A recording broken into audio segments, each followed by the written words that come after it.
Hello everyone, today we talk about the Battle of the Maritsa fought on the night of September the 26th, 1371, on the same waterway banks. This was a crushing Ottoman victory over Serbian forces led by King Vukašin Mrnjavčević and his brother despot Jovan Uglesha, marking a critical turning point in the Ottoman conquest of southeastern Europe. As you will see today, there isn't much detail about probably the tactical development of this battle. We know fairly a few when this is the case. I don't even draw a specific map of the battle because I think it's more important to listen to the informed speculation based mostly on what we know about the Serbian, the Ottoman warfare of the time than anything. There is also very few about this battle actually published. There is a very interesting booklet written by Vladislav Bošković that we will essentially supplement by precise political and military details from other sort of historiographical sources, whether probably the primary ones of the battle, other scholarly works about, say, Balkan warfare in the second half of the 14th century. This event is really important because it greatly facilitated the Ottoman dominance in the Balkans, as after the defeat, the Serbians were essentially really broken, politically divided, and therefore further militarily vulnerable. It's important to offer some background to this because I've made several videos about medieval Serbia, but I always feel like we have to tell more because it's such an important cornerstone in the Balkans. And in fact, one that especially at this point in history witnessed basically the end of its hegemonic dreams that hadn't been in fact for the Turkish advance with the Ottomans swarming across the Balkans, would have witnessed probably a Serbian dominion stretching over most of the region, given that most other actors were exhausted. While this, of course, would have not been the case if the Ottomans hadn't been around, it's also important to stress that at different points, the crusades against the Turks were fundamentally provided with some solid chances of success. The Serbians carried out more of a local struggle as an individual nation, also within essentially Greek Orthodoxy, so not necessarily like under the banner of a Roman Catholic enterprise. Besides, we are exactly in some of the most difficult moments in European history at large. We'll have to talk about the so-called Serbian Empire. We'll briefly address it today, but never made an entire video about that. Again, I've made something, if anything, comparative about Serbia and other countries where I talked about the so-called Serbian Empire, but as far as the Serbian regional history chronology, we stopped somehow later. We talk about Balkan warfare, Eastern Balkan warfare, like this is the case of. But again, it's a very fascinating and yet to explore topic, probably not just on Schwerpunkt, but I think is historiographically in a broader sense. Yes, sources are relatively scarce, but there is a broader meaning that this European theater has in the moment in which you realize that we are just, in fact, in the worst crisis, right, of medieval civilization after the so-called Dark Ages that were dark only just to some extent. And that, in fact, witnessed a veritable exhaustion of most powers that were exploited by, paradoxically, some of the least concentrated ones. If you look at Ottoman history, you realize that their beginnings, especially at this point, were due mostly to other powers' weaknesses rather than an incapacity a potential incapacity of the former to basically unite and or just keep the Ottomans at bay, right? Until the time of Timur the Lame, the same Westerners could simply put different factions down and not allowing the Osmanian power to rise. This is up to, in fact, a few decades of the same fall of Constantinople. So again, that's kind of history that I dealt with. There is a Balkan history playlist. We talked a lot about the Byzantines. We talked a lot about, say, also Anatolia. We're starting to Islamic powers in general in the Levant and beyond. So, as you know, in Schwerpunkt, we compose this puzzle video after video, and I hope to be as exhaustive, satisfactory as possible for a YouTube production. So, considering the background, the Serbian Empire under Tsar Stefan Dushan, the so-called the powerful, ruling between 1331 and 1355, reached its apogee annexing Macedonia, Thrace, Epirus, and Thessaly, reducing even Bulgaria as a wall to dependency, and extending its borders to the Mediterranean opposite Corfu and the Aegean near Thessaloniki and Mount Athos. So we're looking at a great expanse across probably the Balkans, reaching from one side the Ionian, the Adriatic, from the other entering probably the Aegean world, right? And this due mostly to the exhaustion of the major competitors around, the Byzantines, the Bulgarians, etc. The Ottomans were taking advantage of this, and the Serbs were essentially the most cohesive power capable of standing against the Ottoman invasions that, of course, would also trigger them in the same way as they were basically a bit like the Schwerpunkt of the Balkans. Politically wise, of course, there would be more to say regarding the general population feelings to different regimes and so on, but I will in part avoid this. We will see how complicated the story is. Naturally, the Balkans are plagued by some sort of civilizational difficulties, some lack of structural development, political instability. So the so-called Serbian Empire mostly exploits a situation that was not to be cohesively held by the same Serbians, and indeed their military effort will be gigantic as much as their stance against the Ottomans. But as you know, it would not really end well for them. We'll talk about many other battles, more famously, of course, Kosovo, Poland, etc. Because there is probably a sort of Balkan spirituality that is still very much connected to incredibly primitive cults. You find werewolves, crows, etc. still in the heraldry of these peoples. I made a video specifically on this already. You have this impending sense of doom, like almost like the Ragnarok in Slavic souls. The heavy sense of martyrdom that you perceive a bit across like different countries, even actually divided in terms of church allegiance, right? If you visit across the Slavic countries, you will find that, in Catholic Poland as well as in Orthodox Serbia, there's a very heavy emphasis in sacred art on the sense of martyrdom, of bloodshed, of self-sacrifice. It's very much connected also to the reminiscences in these countries that had, after all, elevated themselves from a tribal condition up to just some century ago at the end of the day, of that also steppe flavor that, especially in Serbia, is very felt, because basically as the steppes peoples poured into Europe, normally they rose up the Danube, and so Hungary has a lot of that. But let's say this powers around that had to shelter themselves from whoever inhabited the Pannonian Plain back in the day, Huns, Avars, Magyars, etc., still receive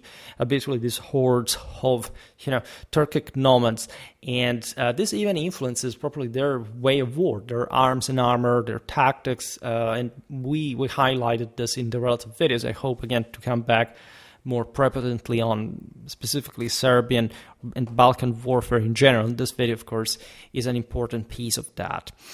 Now, of course, there is a great deal of imperial grandeur attached to this Serbian dominion. In fact, we conventionally call it Serbian Empire, and the official titling is something relatively different. The Tsardom is there, the old concept of the imperium is there in equal ways. Of course, the Serbs had been very much influenced by especially Byzantine culture historically. That was a sense of always in the Balkans of shared power with with the empire, even when things got conflictual. Think about Bulgaria. If we're not talking, in fact, about the pretty strained relations between these two Eastern Balkan countries, as the Bulgarians at some point had always sort of interfered in Serbian affairs in the higher Middle Ages, had even basically destroyed the early Serbian state, the early emergent Serbian state.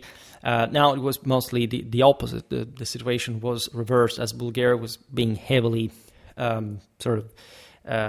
disintegrated in a private direction without much of internal cohesion. Think about the Kumans, the Vlachs, all these also mixed kind of identities. I made multiple videos about the Second Bulgarian Empire.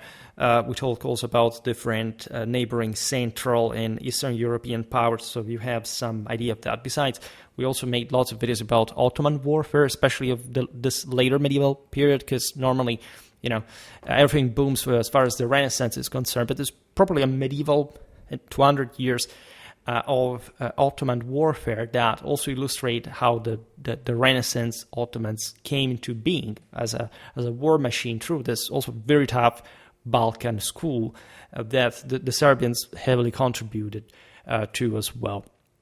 Dushan's title, Tsar of the Serbs and the Greeks, as we were saying, reflected his ambition to unite mostly the Orthodox Christian territories, right? And especially what had been Romania, because, of course, taking over what had been the previous Byzantine lands and mostly subjects, they would have acquired further imperial grandeur. Of course, the Byzantines were still there. Doesn't matter how damaged from the Fourth Crusade and coming back, etc. So this was an open, again, challenge when Stefan styled himself as a sort of rival emperor. And probably these rulers understood much better what, in fact, that sense of older imperium conceptually meant, right? Again, I can't stress enough how tough, brutal, and violent the Balkan hinterland really is, and how much the Serbs are probably brought up as a race within this context. Also made some videos about the Serbian ethnogenesis, for that matter, but this is far back in time compared to today's topic. Now, Stefan's coronation in 1346 at Skopje, today's, as you know, capital of Macedonia, attended by 300 lords and clergy, formalized his imperial claims, supported by a legal code, the Zakonic, blending Byzantine and Slavic tradition. We have seen also what the Zakones were in other contexts, such as the Battle of Pelagonia, for example. That's another important battle of the previous century that illustrates a bit all the blend of cultures and ethnicities that existed in the Balkans at that point. What is essentially today's Central Macedonia, including Prilep, Ohrid, and Bitola. We looked at some sources also in the video about Eastern Balkan warfare coming from churches built in this sort of frontier area. There's a lot, again, of Byzantine, Slavic, Turkic influences, right, in the local architecture, in the arms and armor style depictions. And this area was governed by Vukašin Mrnjavčević, this able but aggressive feudal lord whose, as some sources say, sheer egotism shaped his rise, often clashing with local nobles over land rights. Now, the backdrop of this is that this region had never been fully hegemonized by a single power, at least if there were moments of, again, the rise of the Second Bulgarian Empire now of the Serbs, but naturally the actual grip on these territories was always feeble, temporary to some extent. Yes, these powers would at some point expand, contract, but due to, in fact, the local limits, right, intrinsic to the level of development, population, density, wealth, plus all these rays, like, the Mongols had passed by across the generations, these other peoples coming down. I mean, it was really an era of heavy destructuration. Mostly the Serbs, being more sheltered in the northwest, had managed to recompact power and to overwhelm much of these areas. And the main political idea was that since there was not, in fact, broader history of a specific, statal reality. Like, I don't know, it said Hungary had, in spite of the heavy privatization and oligarchization, the nobility was, generally speaking, intolerant to any kind of power concentration. So you will find, looking at quite successful rulers, surely very also opportunistic and absolutely arrogant ones, for not talking about the violence in the struggle, etc. You will find always some historiography speaking ill of them, right? But we evaluate also their actual power. Stefan Dushan's sudden death in 1355 at the age of 46, while marching toward Constantinople with, allegedly, sources speak of, some tens of thousands of troops. That's a bit exaggerated, but remember that many of these forces were also composed by some random nomadic mercenary that is just basically a horse archer, which will cost less than a man-at-arm of the era, but that, of course, cannot stretch numbers far beyond anything, realistically 50,000 men. In any case, surely threatening the same Constantinople, that surely was the golden apple, not just for the Turks. This death, the death of such a powerful ruler, triggered a bit like the Serbian Tsardom's fragmentation, also showing what I was saying before, that in the absence of a strong leader, an authoritative force, keeping things together, also with some difficulty, the local feudal rivalries would prevail. In fact, Stefan's son, namesake, Uroš V, known as the Weak, quite meaningfully, inherited a realm plagued by essentially a series of hypocrisies, violations, depositions, and political upheavals achieved sometimes by the most cruel means and acts of treachery, at least staying to some specific sources. By 1371, the empire, the Serbian Empire, had thus dissolved into dozens of semi-independent principalities, which was also something relatively, again, normal. We talked often in terms of late medieval government, what it means to be, say, a concentrated power or not. These were the normal seigneuries that existed in Serbia, and if no agreement regarding like the election of some more individual, more unitary ruler failed, like there would be this sort of clanic mob as fierce competition between all these various powers. In fact, we have names like Vuk Branković, lording over Kosovo, Nikola Altomanović, commanding Skadar and Rudnik, and Chelnik Musa, that ruled over Trebinje, acting as, in fact, near sovereign leaders, issuing, for example, their own coinage in loco and maintaining private armies of a few thousand of men. Consider again that European warfare at the time revolves very much around this core of men-at-arms that would, of course, be stiffened by some other forces, but it's not like you have very consistent... the middle class has been destroyed by the Black Death, and in the Balkans there was not even that much of a middle class to begin with. So we're looking at incredibly, again, oligarchic, privatistic forces, mostly, again, employing this almost, you can say, step strategy of tactics, because these Balkan countries were fairly westernized. We've seen in the East, actually, these are Eastern Balkan forces. They received an enormous Turkic influence, but this is exactly what I was talking about, this lighter troops, as we've seen as far as Bohemia even, so in the heart of probably Central Europe, we're still characterized by some kind of steppe reminiscence, lighter cavalrymen. We're talking local sedentaries, right, that turned into, like, think about the Turkopoles in the east. Like, we have Frankish people coming from the west that learned how to fight in that style. And if you have been raised like fighting the Turks, the Tatars, etc., that are common companies all around, you will, of course, be influenced by that as well. It also growing skill in how to cope with them.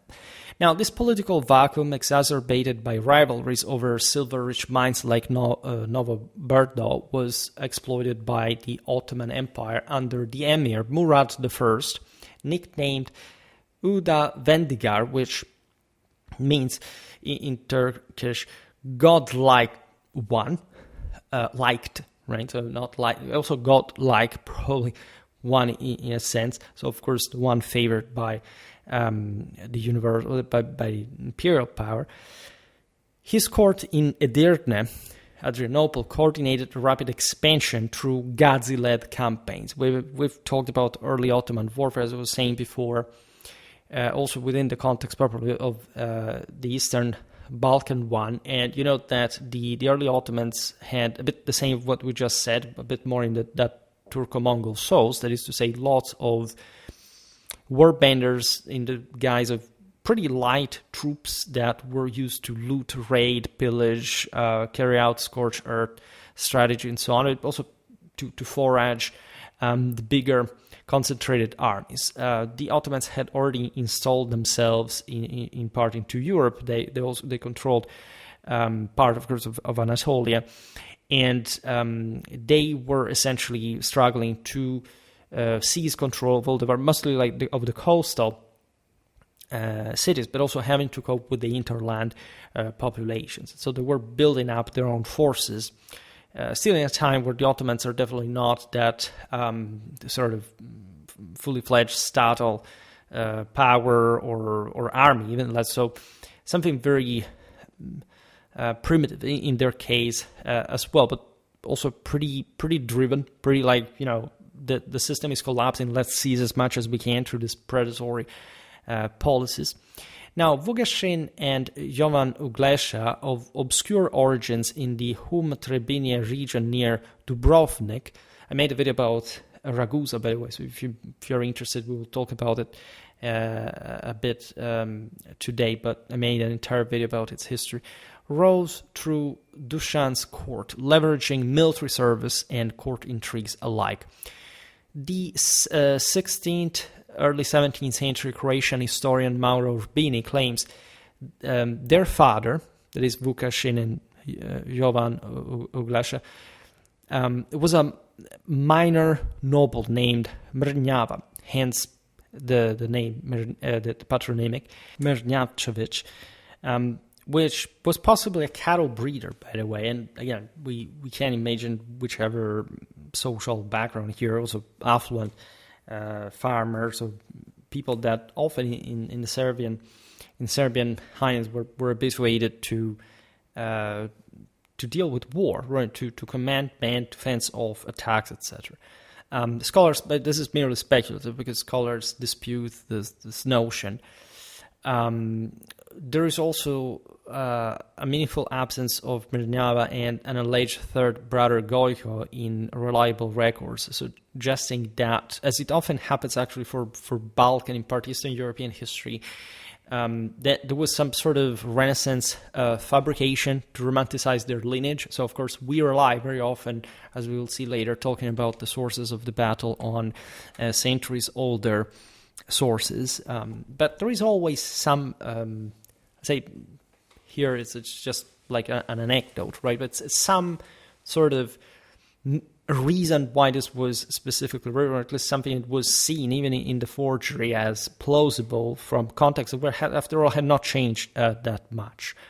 By 1350, Vukašin was Lord Župan of Prilep, later becoming despot, consolidating power in southern Serbia and Macedonia, including Bitola, Ohrid, and Prespa, through conquests yielding actually pretty, several thousands of ducats annually in taxes, which is remarkable by Balkan standards. So a safely powerful provincial lord.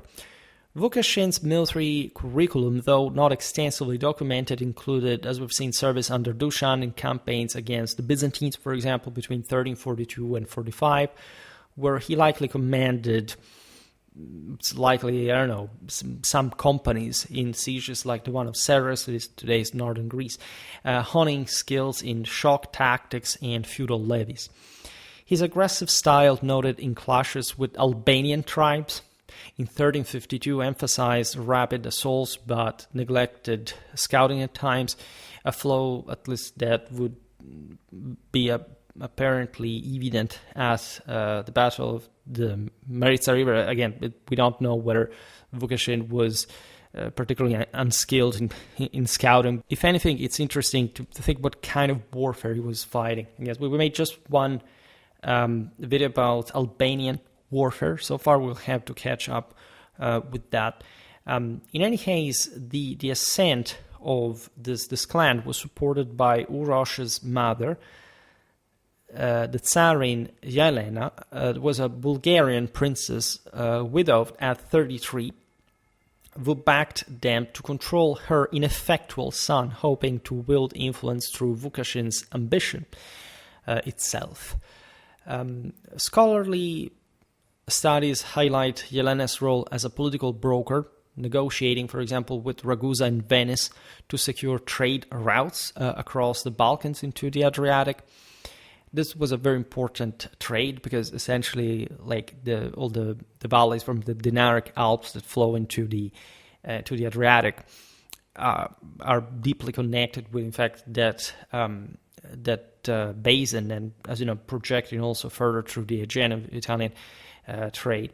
However, Yelena's strategy failed, with Vukašin as his brother Uglesha expelled her from Serres around 1366 to rule it solely, consolidating likely something, some 1,000 troops under some, in those places mostly Greek-speaking, so de facto the Byzantine-derived administration. Uglesha's military training had surely been influenced by the Byzantine models, included service as junior officer in Dushan's Thracian campaigns between 1348 and 1350, where he mastered defensive fortifications and archer coordination.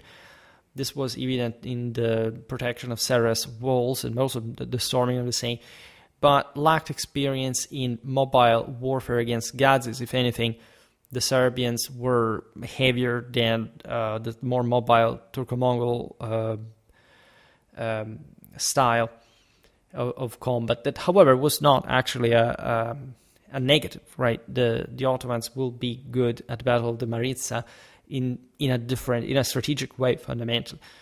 And if anything, the Serbians did have important shock forces, and they had, however, to be careful not to be taken out in the open unprotected, which is instead what sadly happened on that night on the Maritsa fort.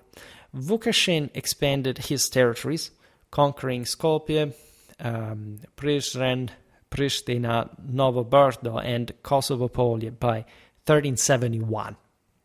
So the same year of the battle, which in fact marks the greatest extent of his dominion, amassing, by the way, a domain rivaling Dushan's core lands with something like 10,000-15,000 subjects and possibly a few thousand men-at-arms under his command. Right, this is almost a regional force, especially by Balkan standards, an extremely costly one, right, for the region. But Vukašin had at least the resources, the control to summon them on occasion, which happened at the Battle of the Maritsa.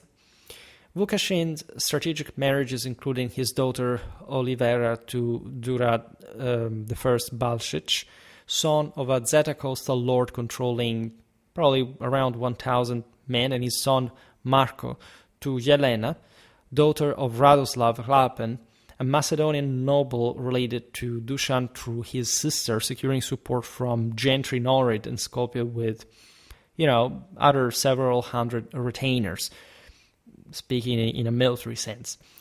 Uglesha married another Jelena, daughter of Vojina, a Serbian commander in a drama with the Byzantine title of Caesar, by the way, because there was, a lot of also imperial superimposition of power, and especially in the southeastern Balkans with these other interland powers. The latter's family was interred at Mount Athos. Monasteries like Vatoped tying the brothers to regional elites commanding also an important amount of troops. After Knez Vojislav Vojinovich's death in January 1371, killed in a feud over grazing lands, which was somehow typical in Balkan history, Vukašin became the most powerful noble. Formalized as co-regent on September the 8th, 1365, at a Skopje state convention attended by 200 lords, taking the title of Rex Imperator Sclavonia. Interestingly, because this is referred by other sources, alongside Uroš's Dominus Tsar Imperator of the Serbs and the Greeks. This is quite interesting because the superimposition of a Slavic identity with the one properly of an imperial one that joins also the two leading forces here, ethnicities, the Serbs and essentially the Byzantines, or the former Roman subjects also in the process, because it was a matter of, again, now controlling literally some territories, also not really on behalf of the empire, but also as protecting this Romans. Uglasha was named despot, by the way, which was a minor title, local lordship, in fact, ruling Ceres, Drama, and Kavala, with a more Byzantine model administration, maintaining a chancery, issuing Greek script charters and ties to Orthodox clergy, including Bishop Antonio of Ceres, who oversaw 20 monasteries. So we're talking big game here, really one that was hinging on the previous Serbian dominions and establishment. Vukašin's kingship provoked widespread resentment because of this, though.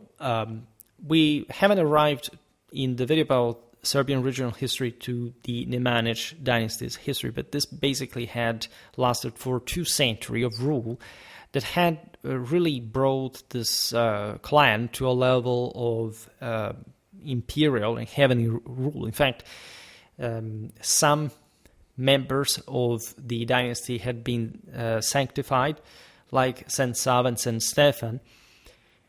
This feeling was particularly strong in Raška, that, as you know, is more inland in Serbia, almost on the other side of the watershed, the Adriatic side, and it was the most ancestral sort of the most pristine center of Serbian power and rule, right? Lords like Vuk Branković, Nikola Tomanović, and Čelnik Musa, we remember before, ruled and rejected, in fact, Vukašin authority further east, viewing him as a usurper. In many ways, this was normal because Vukašin, as you understand, controlled more frontier areas that had also not quite previously had a long history of Serbian domination. He was able to seize that opportunity, but the old guard of Serbian high nobility was well entrenched in some of the greatest depths of the Balkan mountainous hinterland, heavily fortified settlements, and again, really bulwarks of Serbian. The Serbian, more original Serbian establishments of something that was difficult to simply unhinge or even just wise to go out war with.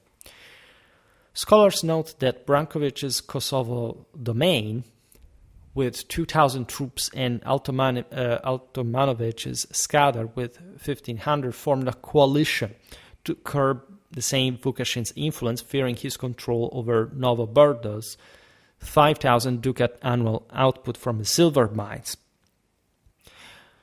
From one side, you see also the difficulties of this families that can't quite simply descend in the lowlands and exercising their own power on such rich sources of revenue.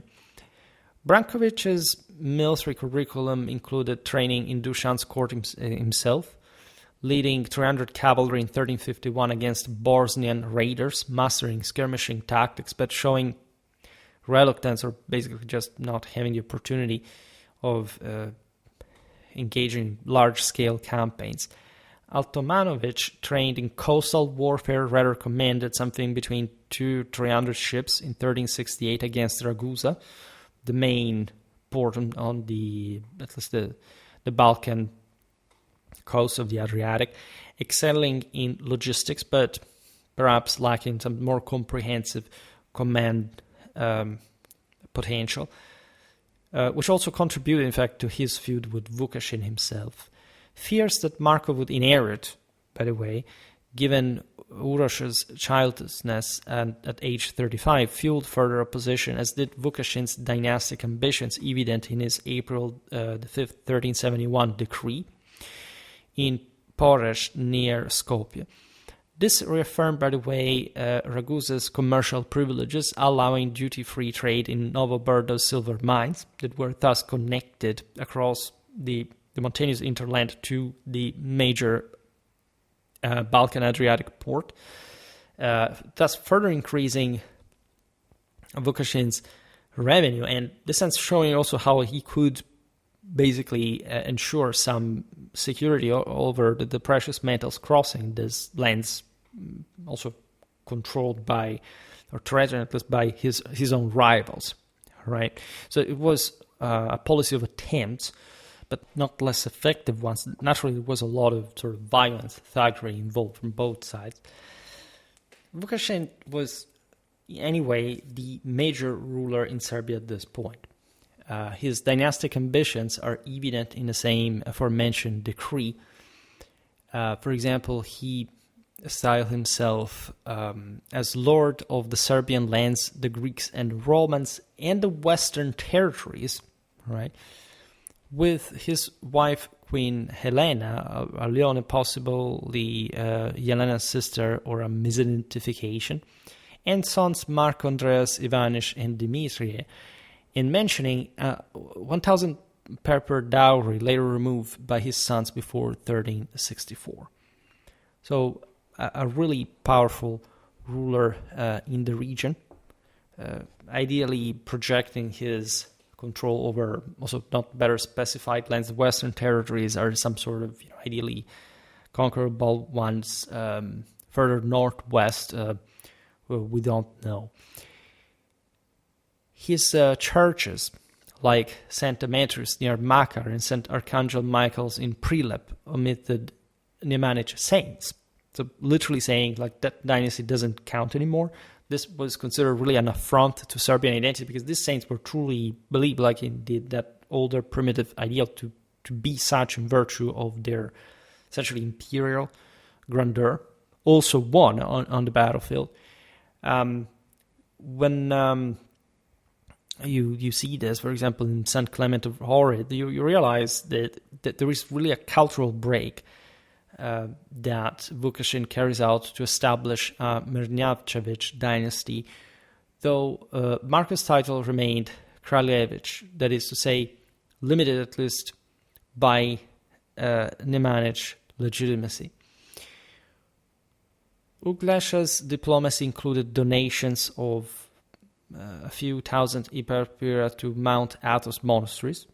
That was a way to essentially patrimonially secure some of his own wealth. We're talking sites like Simopetra, Vatoped, Chelandar, and St. Paul's, where his daughter and Voitnia were interred, and his 1368 submission of the Ceres Church to the Patriarchate confirmed April the 6th, 1371, by Patriarch Philotheos, aiming to unite Orthodox powers in the region. Byzantine scholar Demetrius Kydonis urged an alliance, noting Serbian vulnerability at this point to Turkish raids in Thrace that actually exacted a pretty heavy toll, several hundred villagers annually. These were large devastations carried out by the aforementioned type of steppe raiders that were in just for the loot, and that, however, severely undermined the manpower agricultural output of wide areas of the Balkan hinterland, on which both the Byzantines and now the Serbians relied. However, Emperor John V Palaeologus' absence in Rome at this point to seek help from the Pope, with also 200 Byzantine dignitaries, were between 1370 and 1371, and Andronicus IV's pro-Ottoman stance, backed by 1,000 Turkish auxiliaries, by the way, alongside Bulgarian Tsar Ivan Alexander's refusal, isolated the same brothers. In fact, the Serbians seemed to have become too powerful. Stefan Dushan had been quite threatening. Now Vukašin had even a closer center of power and claimed to have, in fact, some control over the Greek territories, to say make a broader point to rule over Slavs indiscriminately, so also entering basically into Bulgarian affairs. Academic analysis underscores the Byzantine-Ottoman Treaty of 1370, which ceded Thrace to Murad, undermining Serbian hopes for a coalition with the empire.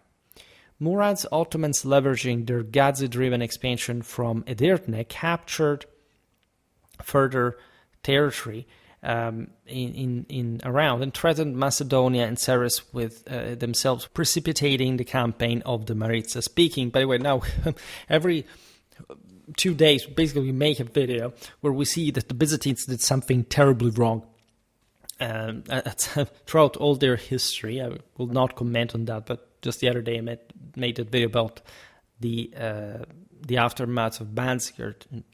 Here we see really similar things. Once again, right, literally allowing the Turks to settle in, well, if you're happy. Now, speaking of the sources of the battle, we know really a few, so we can just make some informed speculation about how the entire clash occurred, right? We have essentially a set of critical but contradictory sources regarding the Battle of the Maritsa from different scholars pertaining to different cultures involved here. We have Friar Isaiah, contemporary Serbian monk, that laments, quote, "The Turks, they did not repel," here the subject is the Serbians, "instead were by them slain, and their bones there fell unburied to remain, and many a legion met their death by sword, while many still as slaves were taken." So this would essentially picture the debacle.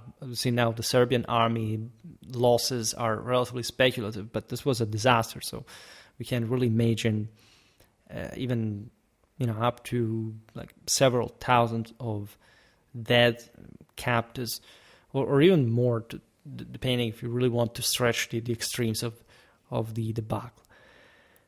Naturally, Friar Isaiah's perspective is interesting, but it does not add much from a tactical point of view. Mauro Urbini's Il Regno degli Slavi, early 17th century at the earliest, details Vukašin's rise, the Skopje Convention, and campaign preparations, noting the peaceful elevation of Vukašin and Ugleša, confirming reactive mobilization, though it's, again, 2 centuries and a half distance limits military precision, given that it's for that what we are here.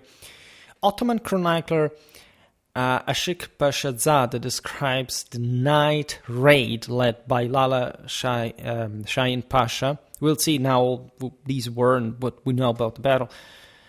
We can reconstruct knowing about these people's warfare.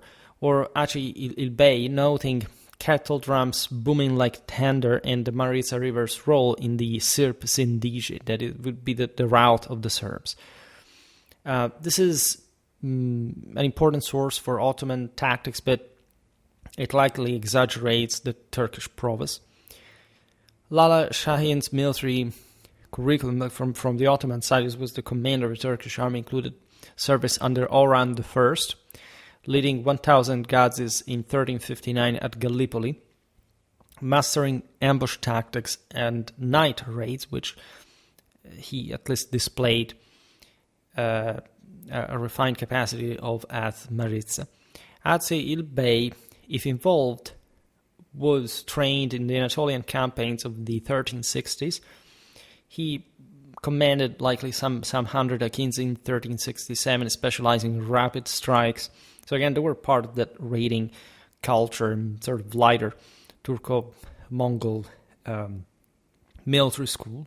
Of course, they had also heavier forces, but not in the same number of the Serbians that, again, are basically a sedentary, also to a degree, importantly, westernized force. We'll talk more about that kind of German and especially Italian influence in even up to the Eastern Balkans, and not just through via land, also through the Danubian Valley, but also through the same sea, right, the Eastern Mediterranean. Laonikos Kalkokondyles claims an Ottoman force of 800 against a Serbian army of 70,000. So essentially, the Byzantines had already their sort of alienation from reality with this sort of emphasis on this fantasy tactical disparity. In fact, inflating these numbers just for drama and because he did not like the Serbs. And of course, this proportion is ridiculous, as much as the possibility of fielding 70,000 men from the Serbian side. Saadetdin's 1364 date and coalition of Hungarians, Bosnians, and Vlachs was scholarly refuted since the time of Constantine Žižek in the second half of the 19th century. Basically, Saadetdin was confusing the campaigns of Louis I of Hungary in Bosnia and Bulgaria in the same 1364. We talked about Louis I, we made a video about 14th century Hungary, and we will come back on even on these campaigns, as a matter of fact, are very interesting. And the same Žižek confirmed the 3071 date for the Battle of the Maritsa via Serbian charters as well as Byzantine annals. And again, this is not really a mystery today. The scholarly analysis validates the Gads' swift, silent strikes, especially in the Balkan landscape. They're somehow very suited for it, especially on the open ground, but not only. There was, in fact, also a hiring of local Balkan defectors. As a matter of fact, this was really typical. We can imagine, in fact, the Ottomans at the Maritsa having had, of course, Christian forces from their side, and also enhancing local knowledge, better way of terrain, that especially in that ambush, as we'll see now, would turn out pretty useful. Serbian sources like the Karlovci Annals and Tronosha genealogy from the late 18th century shouldn't even be mentioned here. They basically falsely accuse Vukašin of murdering Uroš, while Byzantine records from John V's court note the battles aftermath, reporting 2,000 Serbian captives sold in the markets of Edirne. So let's, however, put together a bit of information. Let's try to speculate even about how this battle may have gone. Naturally, there is a campaign, so a strategic background to analyze. The campaign began in June 1371 when Uglaš's scouts, you can imagine maybe a company of Serb irregulars from Kavala, intercepted intelligence on June the 17th of a Turkish army of approximately 10,000 approaching Seres via the Maritsa Valley, raiding villages like Timotejo, burning multiple hundreds of homes. This was really a typical Turkish behavior. Vukašin, commanding from Prilep, abandoned an offensive that he was carrying out against one of his rivals in the west, Nikola Altomanovic, in Skadar, where, in fact, he, Marko, and Đurđ, the first Balšić, had rallied a few thousand troops to eliminate that rival we had seized, Rudnik. That was also like a sizable asset, producing a few thousand ducats annually. The ducat is more or less like the florin in international value, right? There were also some clashes with Lazar Hrebeljanović, Ban Turko of Bosnia, and Raguza's merchants that had been participating to the hostilities with likely several hundred privateers. Vukašin's shift led to a rushed march to Cernomen, covering 300 kilometers in barely 2 weeks, right? Traversing Kosovo-Polje, the Vardar Valley, Strumica, and the Thracian foothills near Radovish. This gives you a pretty concrete idea of how fluid strategic projection could be. Again, extirpating an entire magnate clan from their holdings was feasible, but some fortresses needed to be retaken. As you see here, Ragusa had a different alignment compared to Vukašin, that of course had a pretty instrumental relationship with them, just changing, let's say, convenience from both sides. So the Serbian army, led by Vukašin against the Ottoman force, is estimated at 15,000 to 20,000 men. Thus, in theory, larger than the Ottoman one. We will never fully know this. In any case, its composition comprised feudal levies from Vukašin's territories.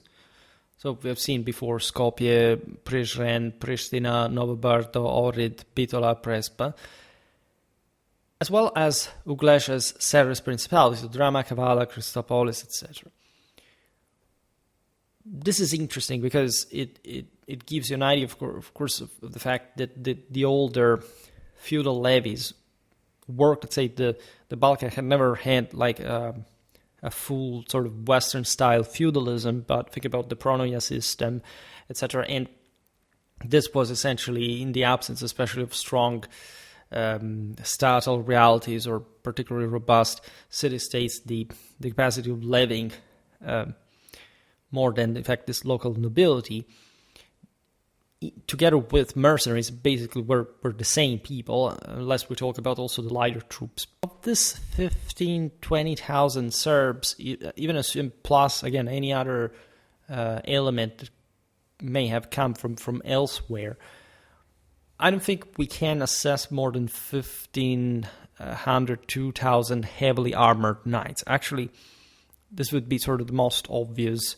proportion. Some authorities put it at basically double, which seems, telling the truth, of course, there would have not been too many, again, lighter troops in between from probably the same Serbian hold, was mostly maintained by the local populace, was increasingly demilitarized in this period in history in particular. So a ratio 1 to 5, heavily armored knights, the rest of the troops, is plausible for 3,000 to 5,000 men at arms.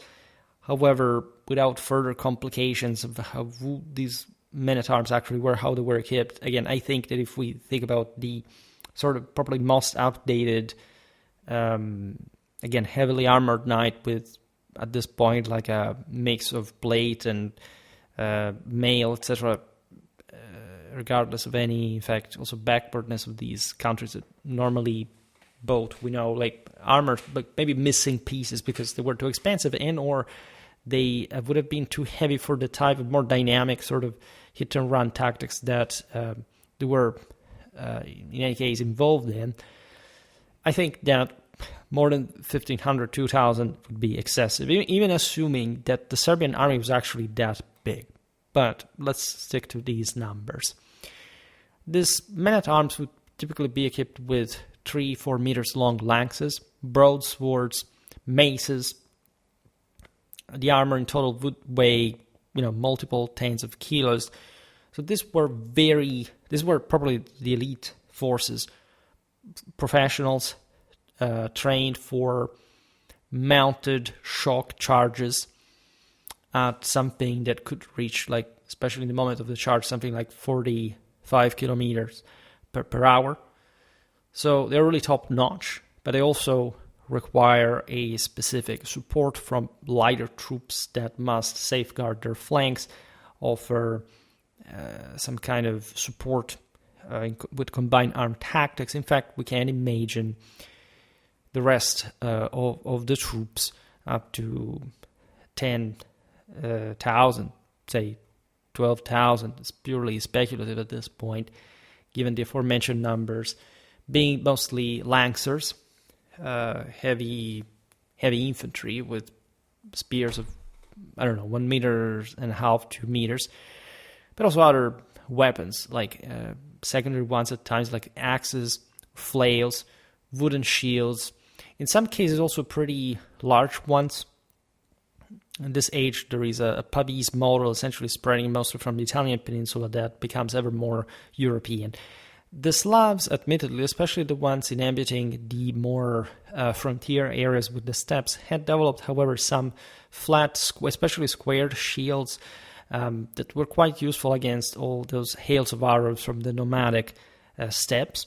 The Serbs, as we explained before, were quite skilled, historically, at that kind of combat. They had also significant counter-archery capacity, in offensively speaking. In fact, we can imagine a few thousands of archers, including crossbowmen, but also the typical short recurve bows. We're talking a range of 150 meters to be, practically expandable in combat, with 4 to 6 shots per minute. I made a video about the English tactics of the 100 Years' War, and there would have been longbows also in Serbia. Longbows were present all over Europe, or it wasn't even a single country didn't use them historically.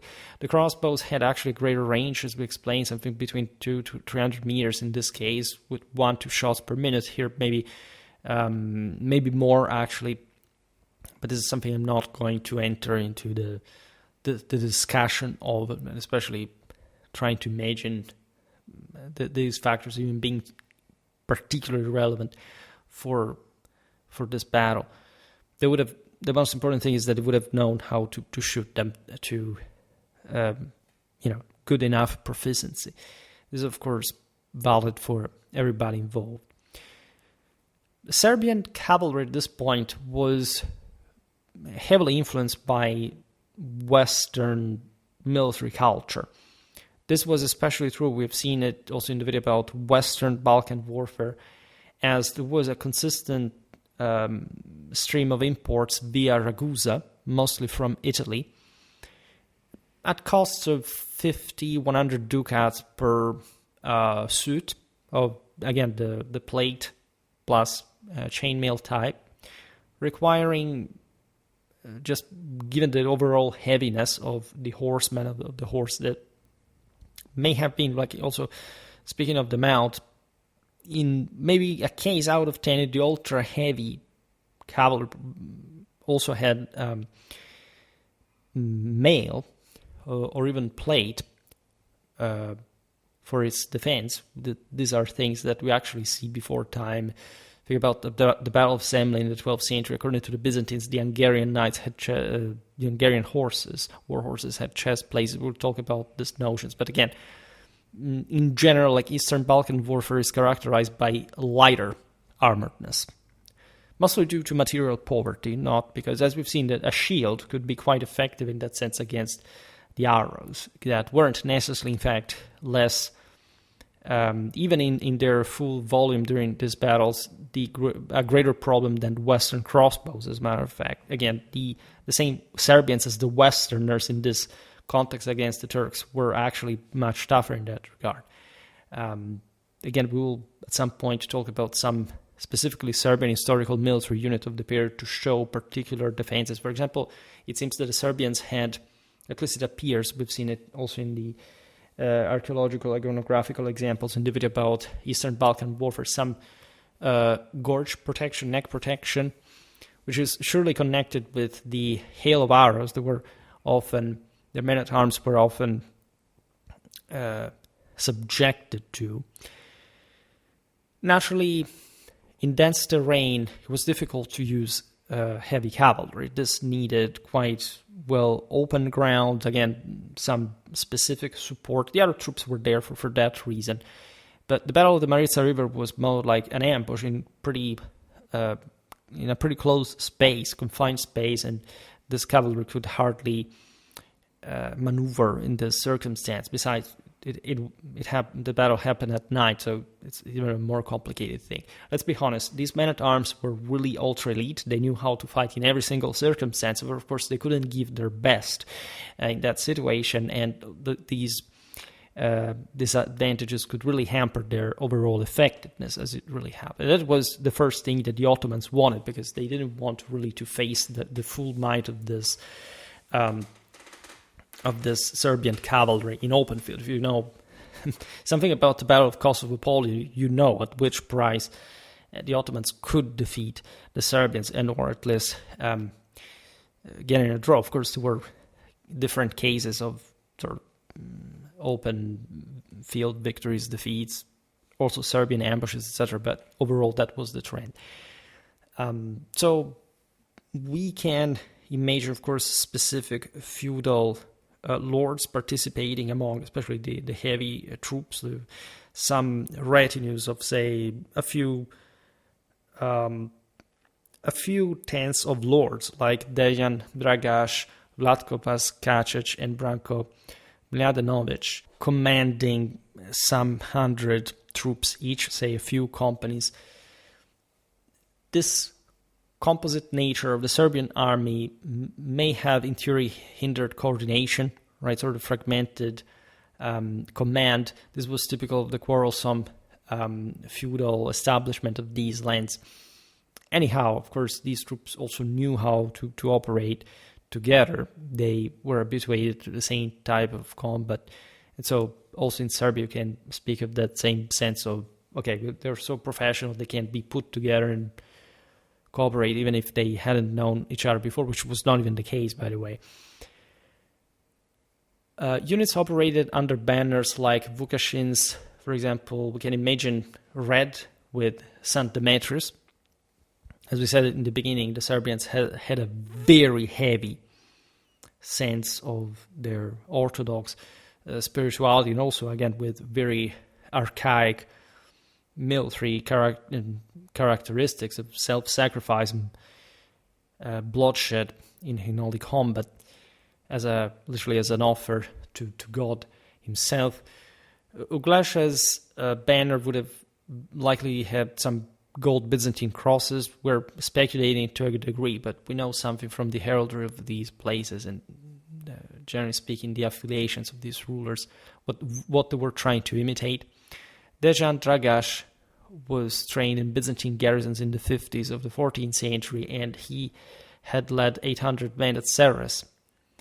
In his case, he would sort of had been habituated in static defense, but surely he knew how to operate in open battle. Vlatko Paskačić was a veteran of those 1365 skirmishes, commanding, also in this case, some 100 troops, skilled also in infantry formations, likely.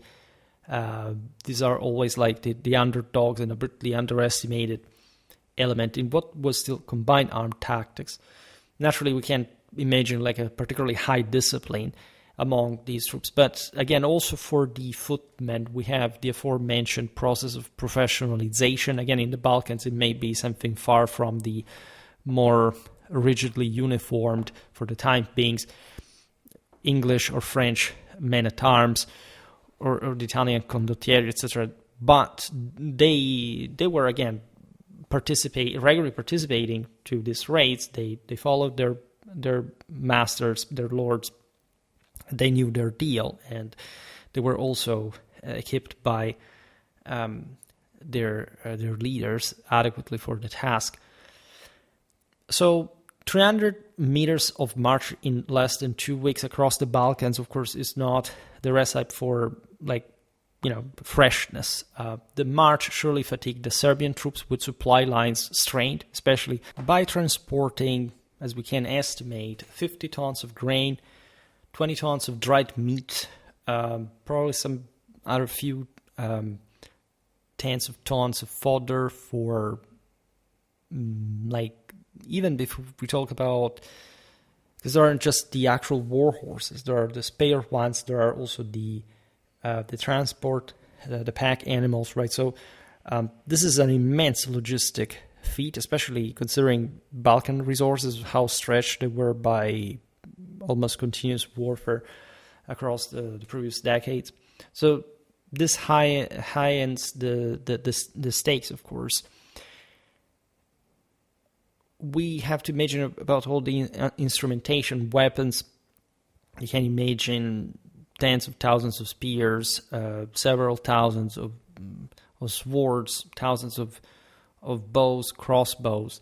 So we need at least other 1,000, 1,500 pack mules.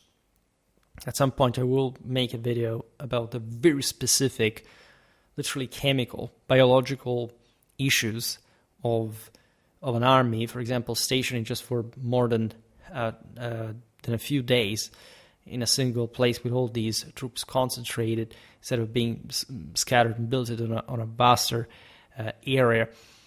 So in peacetime, regimental garrisons, we've seen it in the Army's organization series very often. It is another story, right? But here, these troops have to cross properly territories that, yes, are fairly organized as far as normally in the Middle Ages, everywhere supporting the transit of troops for whichever authority is in charge for the sake of defense and security. But we really can imagine of the logistical challenge of maintaining something like 20, 30 supply cars per 1,000 men, vulnerable, by the way, to disruption in wooded areas with daily consumption of 10, 15 kilograms of grain per horse, 2, 3 kilograms of food per soldier, risking starvation after some days without resupply. Of course, medieval armies were absolutely capable of doing this on their own, but it still required an enormous work of organization, coup d'oeil, authority control, which cost a lot, right? Really consumed resources further. So naturally, pillaging also unfriendly territory was a thing. You see, however, mostly it was the Ottomans who carried out those tactics. Here, the Serbians were trying to maintain their dominions intact and unspoiled, right? Trying to regrow resources and invest in the surplus, largely, in fact, in the military to deter any attack. So this is really a moment of great confrontation. The decision to advance through Czernomen, a wooded plain 30, 40 kilometers west of Edirne, aimed to leverage numerical superiority. You understand that it was basically 1 day of march away from the main Ottoman base in the region. So a victory in battle would have basically brought to the collapse of the Turkish rule in there. However, the terrain is insidious. The Maritsa River, 2-3 meter deep currents, 50 to 100 meters wide, and dense oak, pine, and willow woods along its banks restricted maneuverability, exposing the Serbians to ambush, especially in a way that could have not been reverted by some easy deployment, right, to fully exploit, as we were saying before, especially the heavy cavalry tactics of the Serbian men-at-arms. Besides, politically, and this is arguably even more important, the absence of allies like Lazar, Vuk Brankovic, or Radoslav Lapen, due to, as we've seen before, opposition to Vukašin's ambition and Gulesh's failed diplomacy as well, weakened the campaign overall. Many Serbians were happy of Vukašin's defeat, and this, of course, speaks always of. This is typically Balkans in the way, at least in late medieval Ottoman conquests unfolded in the region. Right, not only, but of course, political division is the primary issue of any military activity. Right, who does decide? Who does have the moral forces necessary to pull this massive feat off? Now, the Ottoman force was led by Lala Shahin Pasha, the Beylerbey of Rumelia. So so of Romania, basically. Numbered, as we were saying before, in theory, like 10,000 men that may have actually been of the same side of the Serbs, mostly comprising Gazi-light cavalry and Akinci raiders, equipped with composite bows, with a rate of fire of 6 to 8 arrows per minute, a range of 200-300 meters, although not with a greater penetration of the European crossbows, 20-30 arrows per quiver, which is really typical of Turkic horsemen throughout history. If you've seen for multiple units from the historical military unit series. Into hand-to-hand combat, they would have used curved sabers, but even more lances, 2-3 meters in length. They would have killed their leather armor at large, so it wasn't a particularly heavy gear, but also, in fact, a much less protective one. So they were all about agility, about harassing, peppering the enemy. They came, by the way, with spear horses as well. Usually these armies were famous because the combatants were, again, what they were normally, they brought multiple spear horses. Also because they lived with that. It's as if they had carried most of their cattle with them, or many of them were really poor. This Turkoman horses enabled maneuvers that, of course, combined with the lightness of the horsemen, could not be matched by most of the Western cavalry in speed. But that, again, was not the problem, because at the end of the day, if you avoid me, it means you're weaker to begin with. The Serbian knights had really like some of the finest breeds of the Tre, in part also Western imports at some point. So it was always the same problem, like facing the Serbians frontally, especially having come so close to Edirne, was a very big risk. Murad I in Anatolia had suppressed Karamanid rebels with less troops than the ones employed against the Serbs, right? Maybe, like, we don't know really, but they were quite careful about not openly engaging the enemy. This is really typical of all the steppe peoples. We've seen it with the Magyars at Riada. We've seen this with probably the way they operationally deployed, scattered the troops across, like Antemne, right, leaving the heavy reserves of men at arms behind. Normally, these were less than, in fact, the Westerners in proportion. Lalachain would have relied on some scouts, like hundreds of Akinci, say, tracking the Serbs via the old Via Ignatia and Evros Valley, so basically that road that crosses the Balkans from Dyrrachium to Constantinople. These explorers had reported the Serbian movements on June 20th, 1371. The Ottoman strategy avoided direct confrontation, thus leveraging Cernomen's terrain, where the river's narrow fords, and as we've seen, this 1 to 2 meter high banks as well, favored hit-and-run tactics. Scholars emphasize the Akincis' reconnaissance using these smaller squads that could... This was always the point. Whenever you could see these guys around all the time, but you didn't know exactly, in fact, where the bulk of the enemy was, whether they were, 30 kilometers away, or maybe they had yet to arrive, or not.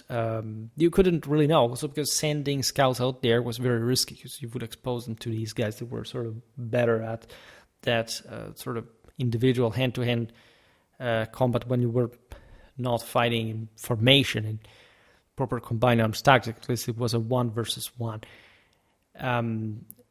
without that aforementioned advantage.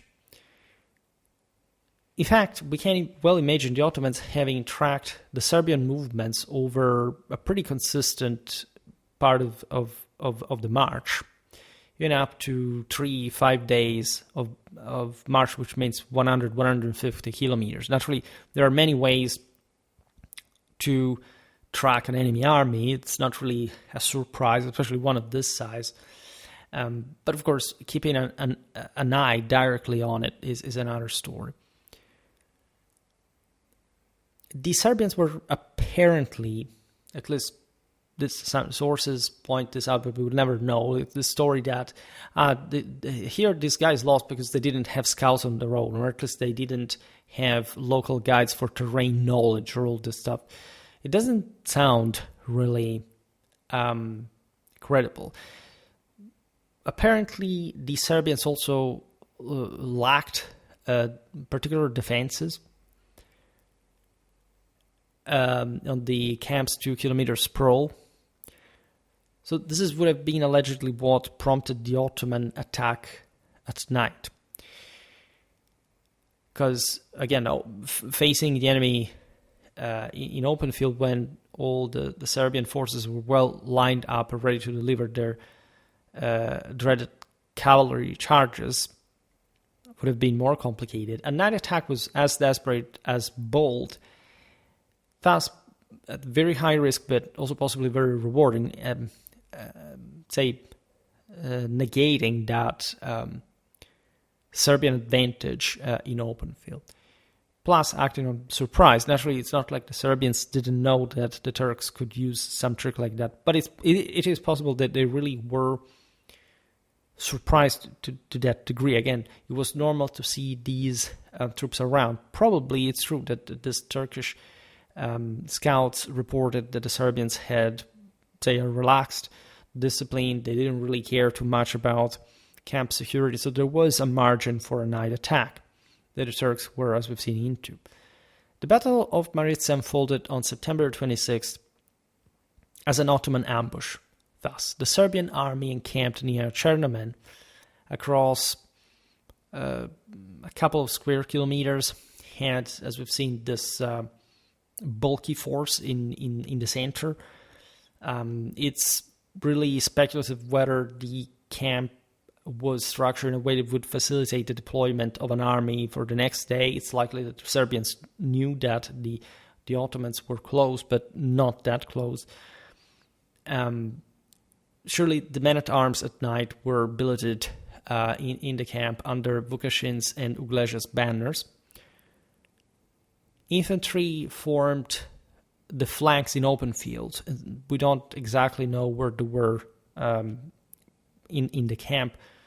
This is also true for the archers that followed them. In any case, there was a close proximity of these troops, because ideally the camps and their internal disposition was functional to possible redeployment for security reasons during such, for example, surprise attacks.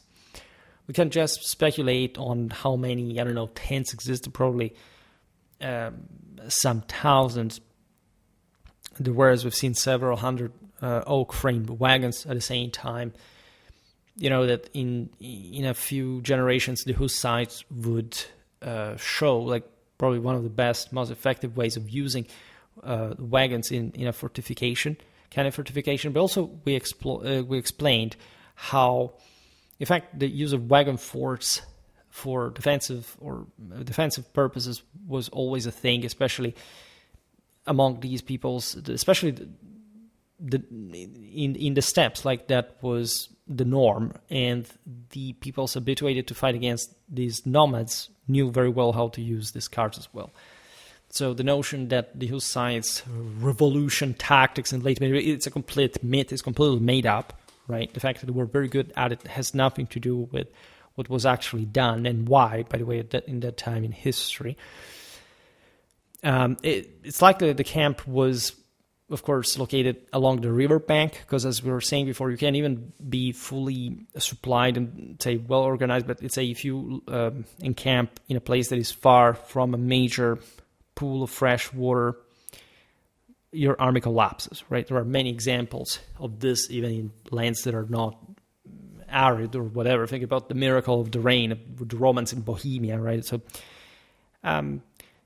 we're told again that apparently the Serbians didn't have palisades or pickets, which sounds implausible in a general sense. We can imagine, again, in these contexts, that these armies were just using the solid, good enough and not top-notch measure. If, of course, we consider the Ottoman success, ultimately we can't imagine this to be plausible, but it's also wrong to presume that, first of all, we know what concretely happened or how hotly contested this engagement really was. It's more plausible to think that both armies were competent. The Ottomans exploited their mobility to attack the Serbians at night, and that this was a big deal regardless of the specific, as we can imagine, presumably average status of Serbian defenses. The main problem was that knights at that point were disarmed, were naked. There was all that vestition preparation, normally the day after, at dawn, etc. Especially they were on foot at that point. And it's not like they wouldn't eventually rise on their mounts that before were tethered, but would have been in part available in the moment in which the Ottomans manifested themselves, as we've seen now, in a pretty scenographic and psychologically disturbing way. So the notion that the Serbians would have lacked some better scouting organization remains a speculation. It's possible anyway. Lala Shahin's forces, possibly led by Atsi İlbeyi, executed a raid likely probably in the heart of the night, moving through the woods with muffled hooves to minimize, of course, the Serbian awareness, because you would imagine somebody had spotted something, but this was obvious, as it was normal to have, again, spies, scouts, messengers, like some mess happening around at some point. The main problem for most of these soldiers was to sleep, as they trusted their leaders. Ashik Pashadzade notes, this is the Turkish source, quote, the Zhaurs had encamped and rested. At the very moment they heard the boom of the kettle drum, they became most bewildered.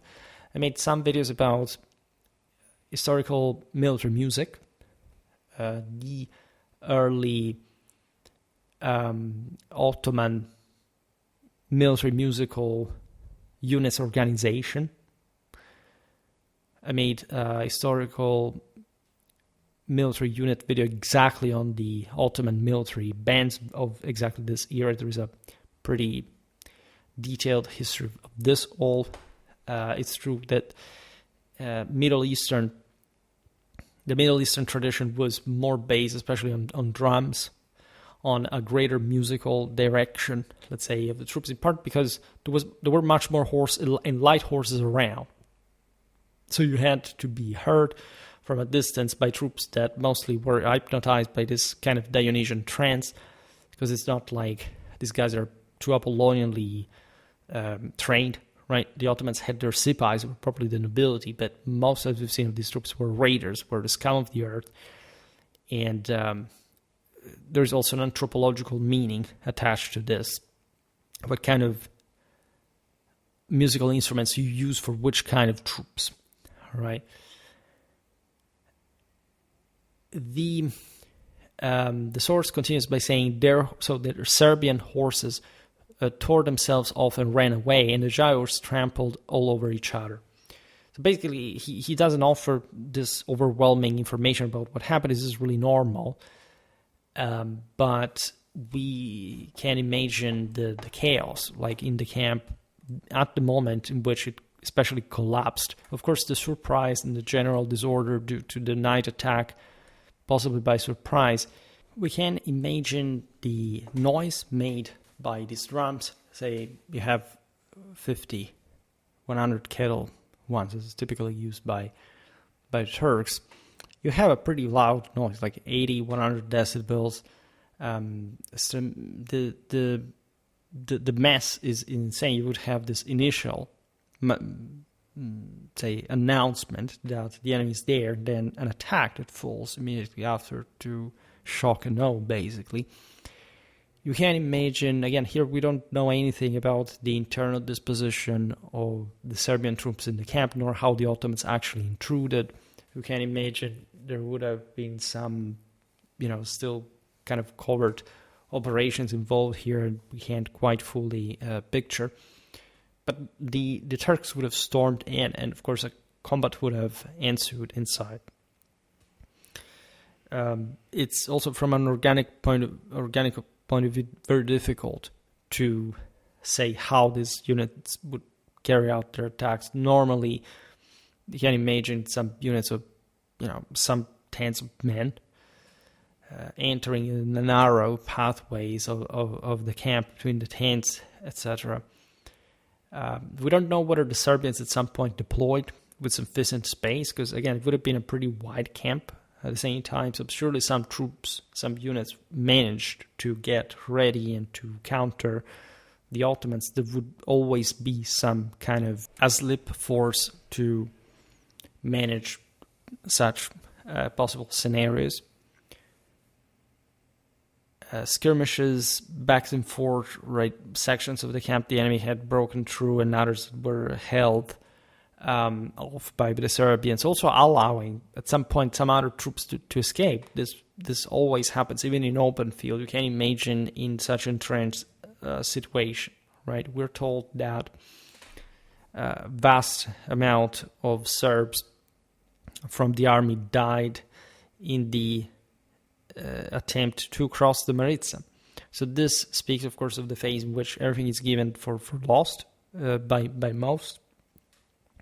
There may have been tricks used by the Ottomans, such as, lighting up more torches, attaching them, to the spare horses to show, to give the impression to the enemy that more units were out there. Imagine you have really 10,000 men, and you can't do this with, say, 30,000 horses. That's going to spread actually a big deal of panic. At least not all of these would have been used. We would have some of those 10,000 to get into the camp, as we were saying. However, such psychological tactics were all over that the Serbs would have used in different circumstances, pretty much the same. It's not like, by the way, the Serbians did not intrude into enemy camps. In other circumstances, we're perfectly aware of these methods and tricks at the same time. In this case, just they were receiving it from the lower end. So you can imagine that all the Serbian knights and potential, especially as cavalry force, were drastically reduced in effectiveness. Right? They would have not been able to use the lances, if anything, because they're designed to fight on horseback, but especially in collective formation. So those 3-4 meters lances at close range in the camp, even if you managed to get mounted, which was surely better than fighting on foot simply, would have been fairly useless. So at that point, you would have wielded your broadswords that required at least sufficient space to swing. You can imagine that maybe, again, in the camp, as we've seen, was located on wooded terrain. So surely something happened. We can imagine of even Serbian sorties to try to outflank the Ottomans, trying to get in, things like that. In general, again, weapons were well suited for that in hand-to-hand combat.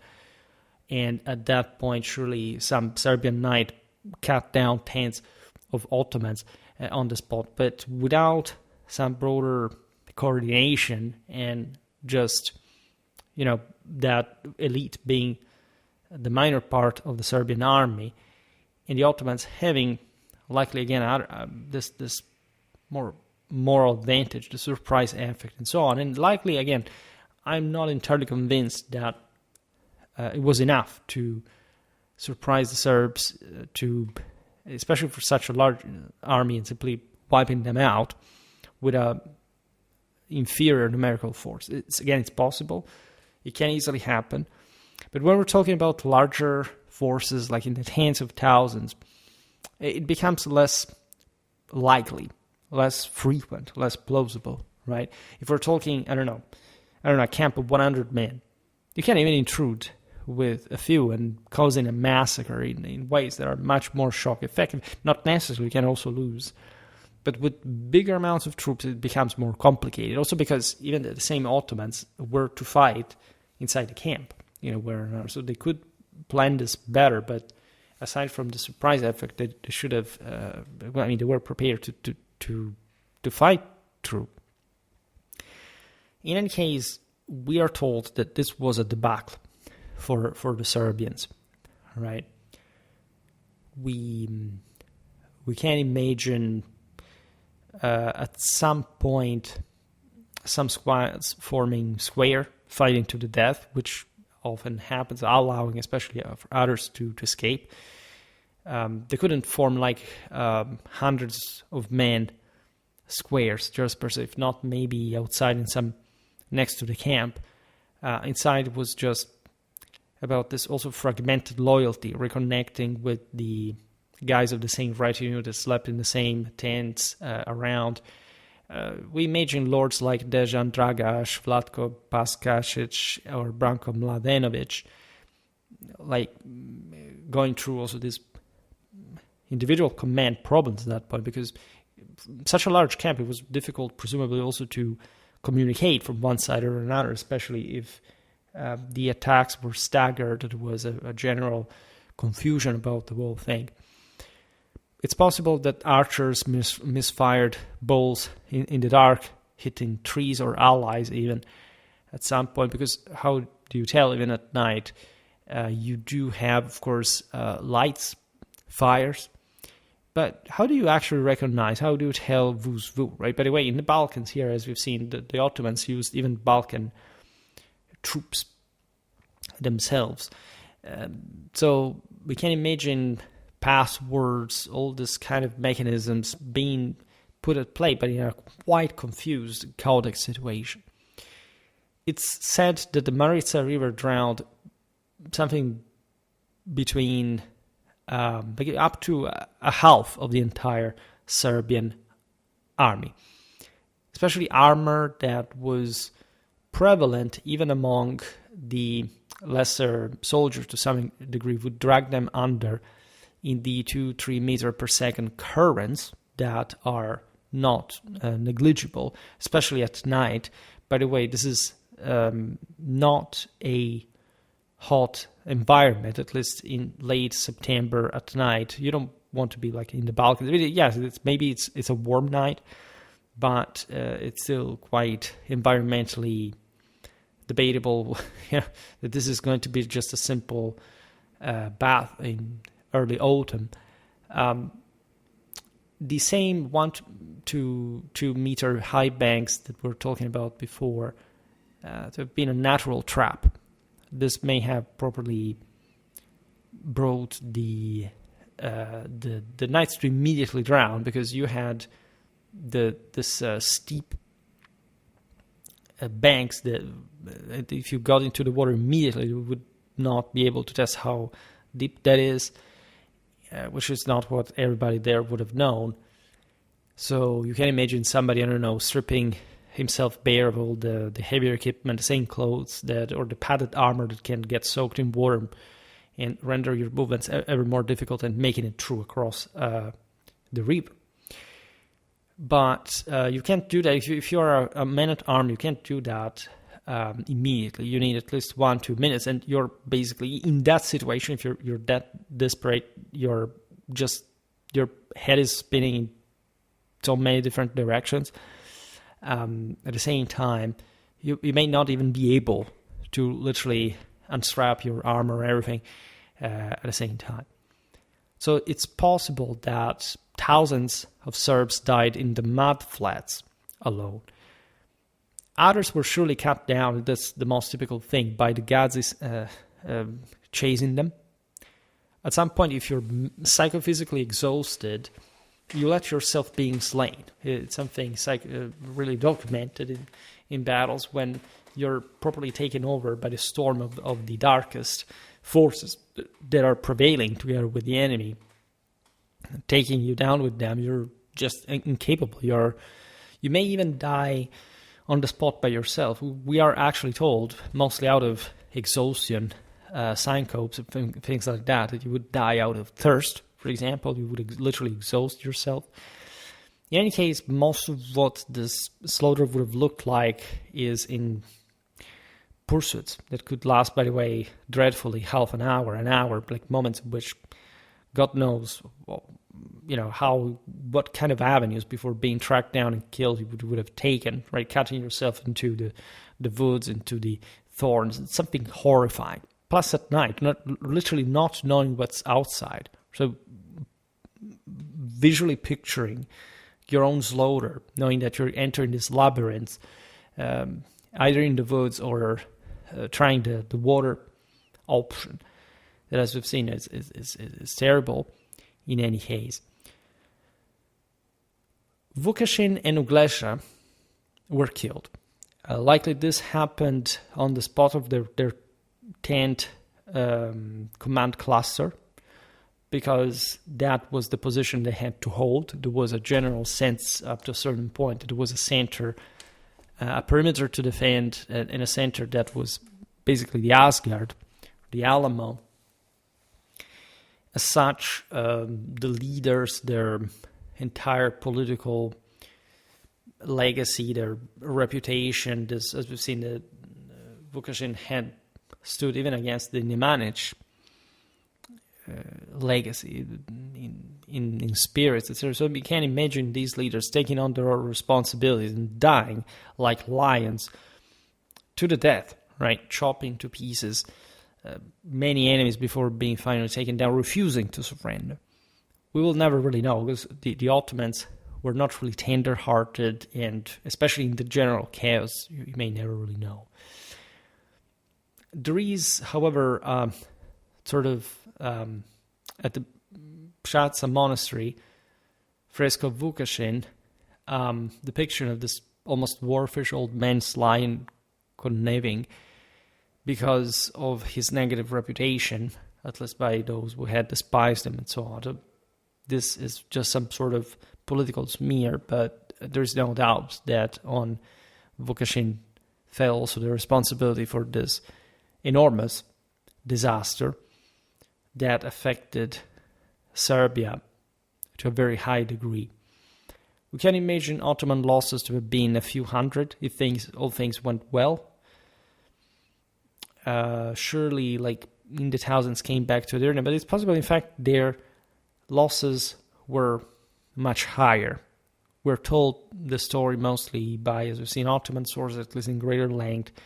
The Serbs acknowledged their debacle, but again, what happened that night, unfortunately, is going to remain pretty distant from our understanding to the available sources. The Serbs, this we don't fully know, but surely some of them would have attentively deployed somewhere outside the camp, maybe from the other side. We wouldn't know where the Ottomans, like if they had surrounded the entire camp or whatever, but their point was to deploy at least their cavalry wedges outside and trying to counterattack at some point. Other types of infiltration warfare were much more complicated, as we've seen, to counter collectively. So that's where the Ottomans exploited most of the surprise, but it was very risky for them as well. We're told that the Serbians survived in the thousands as well. Some were enslaved. Others managed to successfully flee. As we've seen, Friar Isaiah lamented the bones unburied, because this was a massacre. The Ottomans simply left the enemy, without the proper honors, because they considered them as infidels, and they wanted really to affect, they wanted to show other people what had been the fate of these enemies of the Osmanians. So after having stripped them of arms and armor that were quite precious, and you can imagine Ottomans having also kind of Western weapon, vice versa, like from the Serbian side, something looking pretty Eastern, as a matter of fact. But contributing to the syncrasies, of course, battles in this proper meeting, the corpses of the Serbs likely largely abandoned there to be devoured by animals in the open. Vukašin's sons Marko, Andrija, Ivanish, Dimitri, and daughters Oliver and Milica survived, but Marko became an Ottoman vassal later. He would rule Prilep with 1,000 troops. He would pay some tribute to the Ottomans, possibly something like 500 ducats annually. Uglašas Seres, with its several thousand residents likely at the time, it was a town mostly, was seized eventually by Manuel Paleologus. We will see this. This was carried out essentially by accepting vassalage of the Byzantine Empire by 1373, paying a heavy tribute, something like 10,000 per pura. The battle, known as the Sirpsingdeji, bolstered Murad's reputation, enabling him to style himself Sultan by 1373 with 20,000 troops. This was the grand total likelihood he could put together for single campaigns. Again, it's possible, as I said before, that probably the Serbian forces were not even that many, and the Ottoman ones were not even that few, right? So we'll never know. What we know, however, is that this Serbian defeat was so strong, and again, even if the troops had leveled each other by number, this would have been even more definitive in a sense, because the Ottomans had resources to press further. And in fact, we see at that point consistent, like in some or several thousands of Serbians taking refuge, fleeing to Bulgaria, further destabilizing its borders, by the way, because as we've seen, Bulgaria was the weaker side and eventually would be taken over by the Ottomans anyway, but many Serbians that had installed themselves in the later decades after the Tsardom had expanded as far as the Aegean had to escape those regions because they were now more solidly under the Ottomans. As we've seen, Vukašin had properly chosen that southeastern abode to found most of his power. So these were all the people that properly couldn't even easily find protection in Serbia, paradoxically, because, as we've seen, many of them were hated by them, and actually many Serbians took advantage of this defeat to further inflict, pain on their rivals, confiscating their goods, killing them if they tried to come back home. So a pretty dark history. Later chronicles like the Karlovci Annals and Tornosha genealogy falsely accused, as we said before, Uroš during a hunt. We know that Uroš died in the end of 1371, aged 35. This ended the Nemanjić line. It's a pretty dark, it's typically Serbian, considering what happened to them, like with the Balkans and the Ottomans. Bram Stoker, Dracula's first scene of the movie, kind of, and that's literally the kind of temper you have to imagine. That's something terrifying, very theatrical, very terrible, very increased of enormous martyrdom symbolism and passion and bloodshed and sense of death and devastation, fear, right? Because of the Ottoman spreading and taking over. We're seeing properly the crescent substituting the cross in many places. It's really painful. It hits very hard. What we know here is that the battle on the Maritsa would reshape the Balkan region for centuries. We can point in theory at all the possible factors that influence the battle, but as you understand, we know very few. I tried to reconstruct the battle with some pinch of, not necessarily of imagination, that is important to some degree, and maybe military analogy with our context, because you know how some of these events unfold. But this is also the part of the reason why the battle on the Maritsa is not particularly dealt with sort of in depth in maybe we can check whether anyone made a video on this on YouTube, because there is not much of a deeper narrative you can make. You know essentially how these armies operated, but you do not know documentarily what happened during the battle precisely. So it's just a big, like, pretend, or at least imagine. Let's simply, I never searched this, Battle of the Maritsa, 1371. I see somebody search for that, and yeah, there is.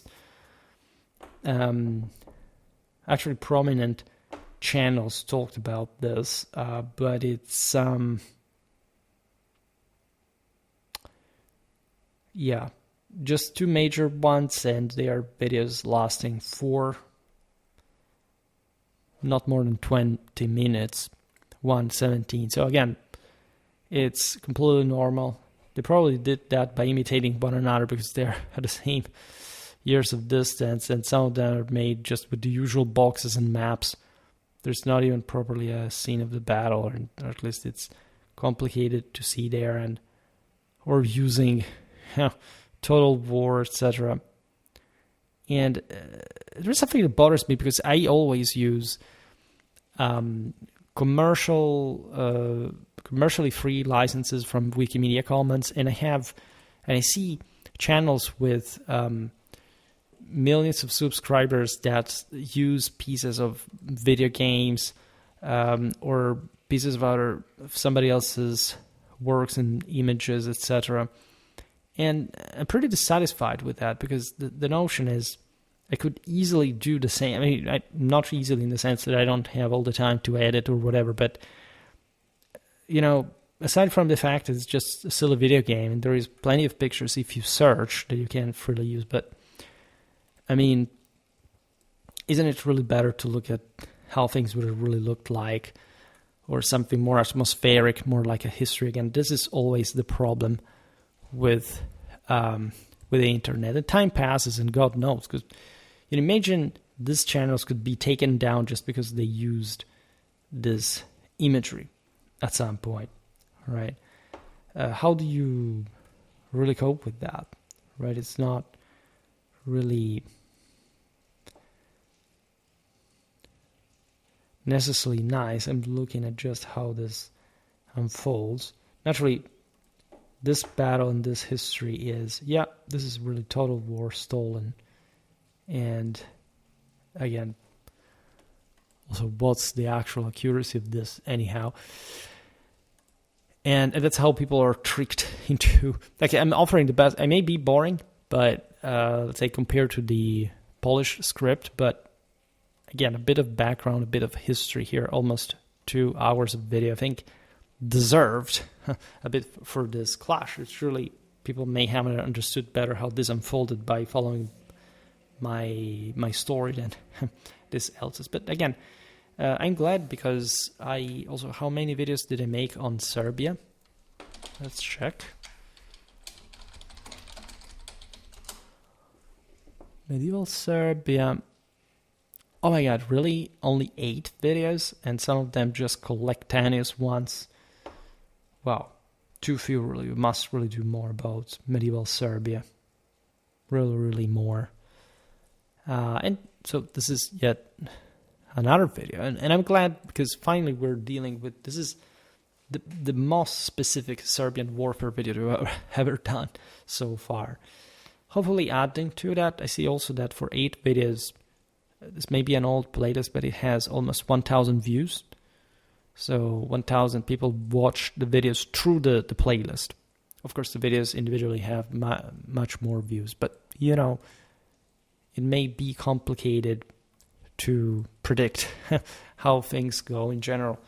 I try to stay sort of loyal to my methods, which are naturally the best. I think this way of storytelling is much more useful than others.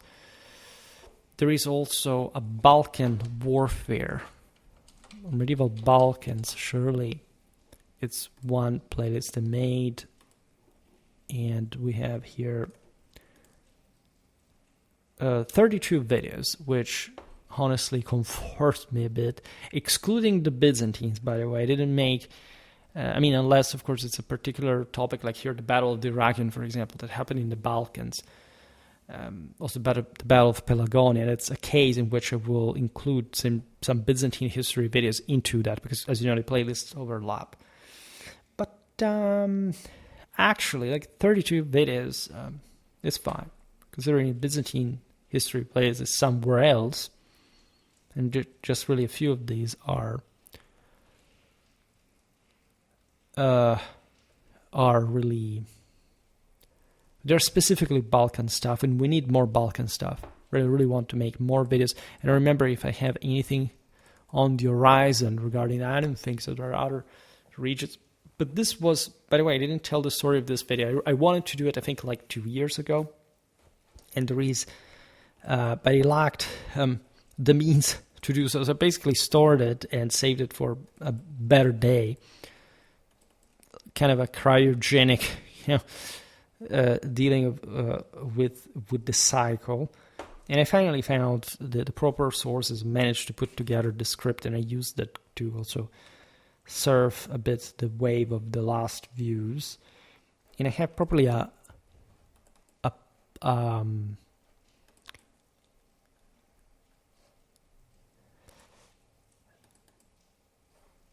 video about properly the Battle of Maritsa. Now it is crossed off, and another one, similar one, about the Battle of Golubac, 1428. This one is yet another Serbian battle, except it was fought by mostly the Hungarian army of King Sigismund, but we will see this on another occasion. That's a beautiful history too, and I want to put together, but I may work in the future now to cover this too, because it opens to that later medieval Balkan warfare that I have a few content on. In fact, especially with Serbia, I have started from the beginning, chronological order, but did not, in fact, finish. So there is less from the later part. Anyway, this is just chit-chat. Now, for today, I stop it here. I just hope that you enjoyed this video. If you did, please share it. Otherwise, leave a like or subscribe to my channel if you're interested in my upcoming content. As always, I thank you heartily for listening to me. I wish you a nice time and see you next time. Bye.